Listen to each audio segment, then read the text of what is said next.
Welcome back to the Complete History of Coffee, Episode 10, Coffee History Recap. Grab your favorite caffeinated beverage and let's get started.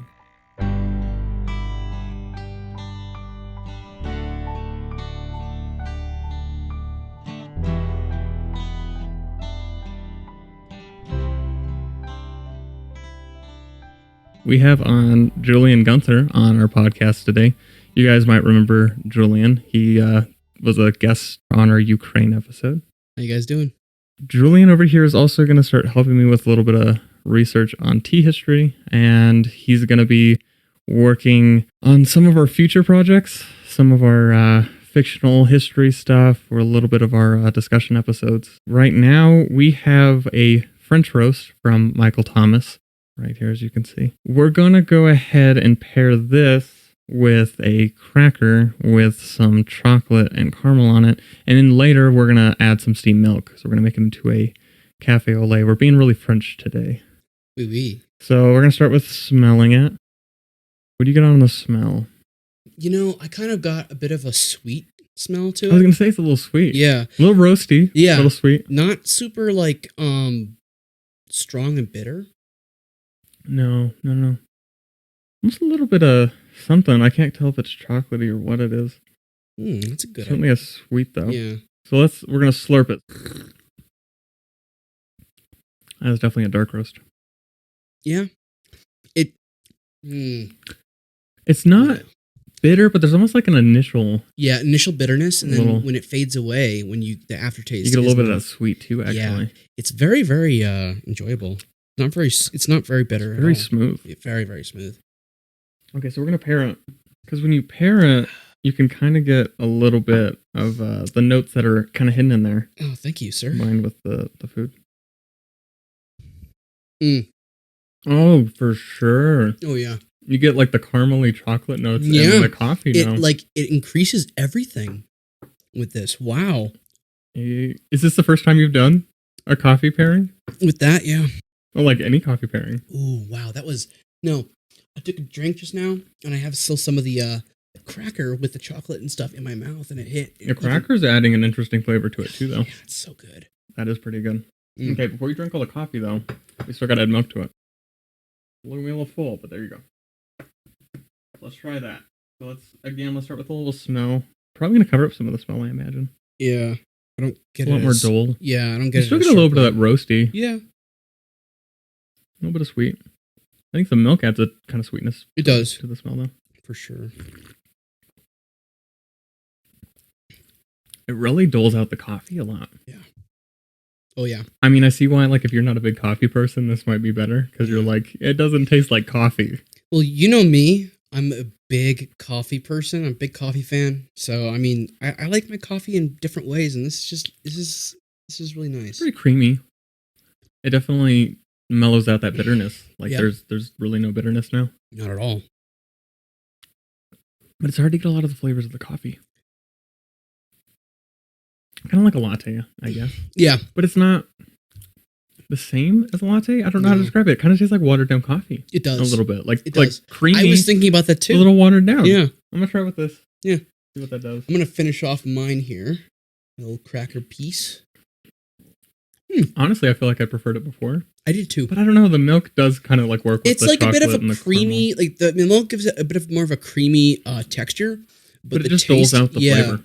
Sure. And I prefer it with the taste of the, definitely the coffee. Just the coffee itself. I want to thank Ashley Novakowski, my wonderful girlfriend, for gifting me with the French roast coffee we just used for our coffee tasting. This episode, we will recap everything we have covered in coffee history thus far, taking a look at some folklore, stories from history, as well as important concepts and themes we have seen in our narrative so far. I will also use this episode to answer some questions I received about the podcast, and we will be talking about how I produced this podcast and some stories from my time as a barista. This should hopefully be a fun episode, so sit back, relax, and let's get started on this special episode. Let's go ahead and get into the nuts and bolts of the podcast, namely, beginning with music for the series. I'm a musician and a composer, so I typically write most of the score for this show, from ancient Chinese and Arabian to medieval and Norse.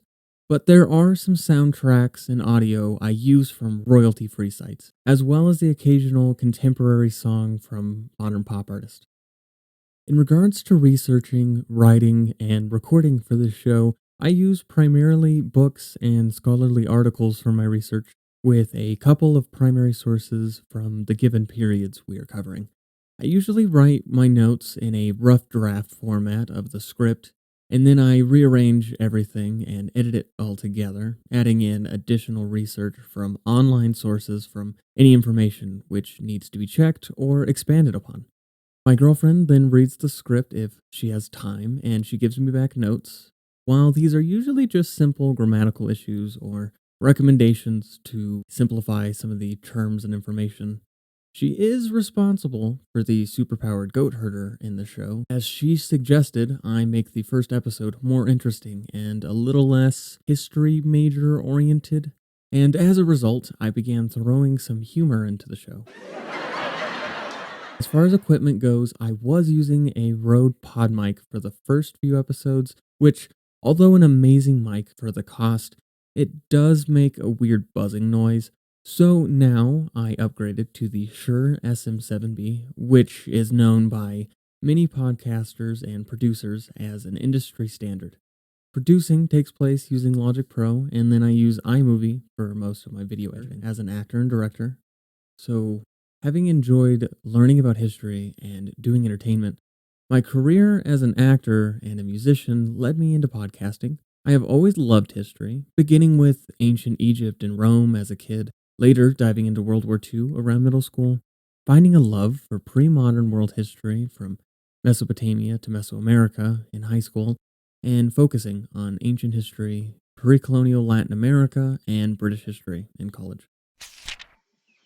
Dr. Cruff, in his 1856 work, Travels, Researches, and Missionary Labors during 18th century residence in Eastern Africa, gives the civet cat credit for first discovering coffee and introducing it to people.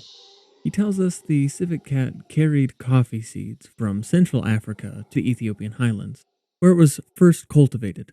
Sometime later, Arab merchants traveled to this region and brought back the plant to Arabia, where it took off and became world renowned. To make it easier to follow, I will start by giving a summarized version of our mythological events, tying them together, and then using them to transition into our SparkNotes version of coffee history. The story of coffee began with Kaldi and some goats, supposedly sometime around the 9th century in Ethiopia. After trying the coffee fruit, which his goats had been eating, he then found himself in the possession of superhuman strength, endurance, and speed, or at least the caffeine probably made him feel this way because he began dancing with the goats after trying it. Kali then gave the beans to some monks who were like, "This stuff is crazy, now we want to stay awake all night and pray to Allah," or maybe they fermented the coffee cherries and made some bomb liquor. Eventually, people grew concerned with these late-night coffee-drinking monks and wanted their meetings banned. There were some illegal proceedings which claimed coffee went against the Quran and was inherently bad, but in the end, coffee remained legal. Coffee houses also faced pushback, first in the Middle East, then in Europe, for similar reasons. So let's go ahead and pause and consider what these reasons were, because I had a listener ask me to explain why governments were so opposed to coffee. This is because coffee, and more specifically coffee houses, were seen as going against political leaders and organized religion. We may break this up into different reasons and say this is due to certain conservative members of society who don't like change, such as a new hip Gen Z drink which annoys all the boomers. This conservatism can obviously spread into politics and religion, like how many conservatives have issues with the legalization of marijuana, often for religious or political reasons. But coffee, unlike alcohol and marijuana, it does not mess with a person's ability to think and discuss matters of religion and politics. So, coffee houses offered places for people to question and debate political and religious topics, creating fear for religious and political leaders of the time. And as we have seen in Britain, coffeehouse culture became so important to some societies, they would rather overthrow the monarchy than to go without their daily cup of coffee and social time in coffeehouses. Getting back to our story, it did not take long for coffee to become massively popular in the Middle East, and while its popularity grew, so too did its despise by others. Factions led to a near civil war over coffee, and in the end, coffee came out on top.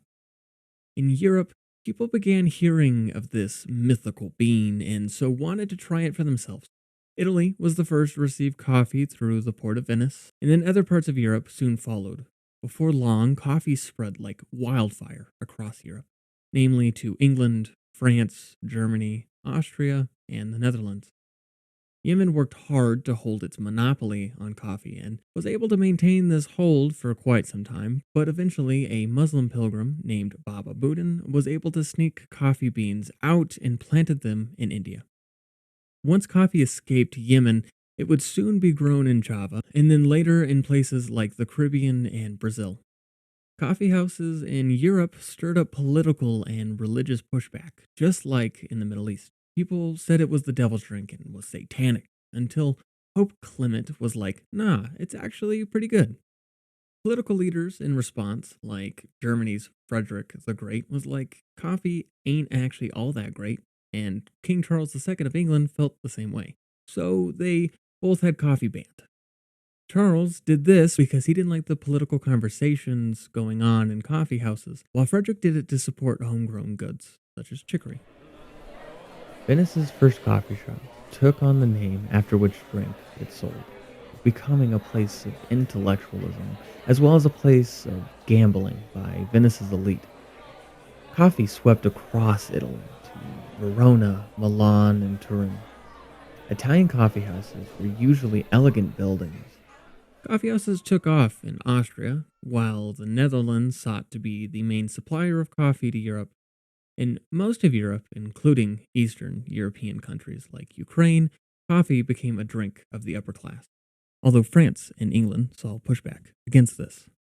Coffee houses throughout Europe became a central place for the movement that has become known to history as the Age of Enlightenment, a movement which sought change and social equality, especially in religion and politics. England and France both led the way with coffeehouse culture in this shift from rule by a monarchy to that of democracy. In England, we saw a decline of the monarchy and a rise of the parliament. In France, we saw coffeehouses leading the way for complete overthrow of the previous government, an installation of something new. Ultimately, these changes, led by coffee, came in the form of revolutions in countries like France and England, as we've discussed, as well as Haiti, due in part to coffee growing by enslaved Africans, and as we will see next episode, the American Revolution. But before we go, I have a couple of barista stories for everyone. While of course baristas deal with many rude and needy customers, there are a couple who stand out. I had one guy in the drive-thru who spilled hot tea on his pants and so got out of his car and took off his pants in the middle of the drive-thru. There was also instances of being robbed at gunpoint, having people cuss you out, or even one time 2 homeless guys got into a knife fight in front of the store. I did have one lady who thanked all of the baristas at my store for making her husband's drink so perfectly for him, as it was the only thing which he was able to eat or drink before he passed away. Here is a not so fun story from my time as a barista. I briefly worked at Pinon Coffee, a local coffee company here in New Mexico, which ships coffee to other states. After working at one of their cafes for 2 weeks, I got my first paycheck in the mail and discovered I had been paid below minimum wage. I contacted the company's director of human resources, who told me it was in the contract. So I called the New Mexico Department of Labor and got confirmation Pinon was in fact breaking the law. So I can tell you from personal experience, the company, New Mexico Pinon Coffee, does not pay its employees minimum wage. One of my favorite experiences was probably meeting my girlfriend at Starbucks nearly 7 years ago when we both worked as baristas at my first store. And although she probably doesn't know this, I decided to become a coffee master after she went through Starbucks Coffee Master program. which led me to begin teaching the Coffee Academy course, which sparked my interest in coffee history and resulted in this very podcast. Hopefully you enjoyed our coffee history recap episode. This episode, I will be giving out free black Starbucks Coffee Master aprons to anyone who goes onto our social media pages and messages us with the correct answers to all of the questions I will be posting about coffee history. I have almost a dozen of them, so don't be discouraged if you're listening to this episode a little late. I may still have some. I also have several green aprons from my time at Starbucks, and I will be signing those and sending them out to all of our Patreon supporters this month, along with a free coffee mug as a thank you for all of your support. So if you would like to become a member, I will be able to get the supplies for any of our new members as well. To close, here's a quote from Peter Diamond. 300 years ago, during the Age of Enlightenment, the coffeehouse became the center of innovation. Thank you for listening, and stay tuned next time for more on coffee history.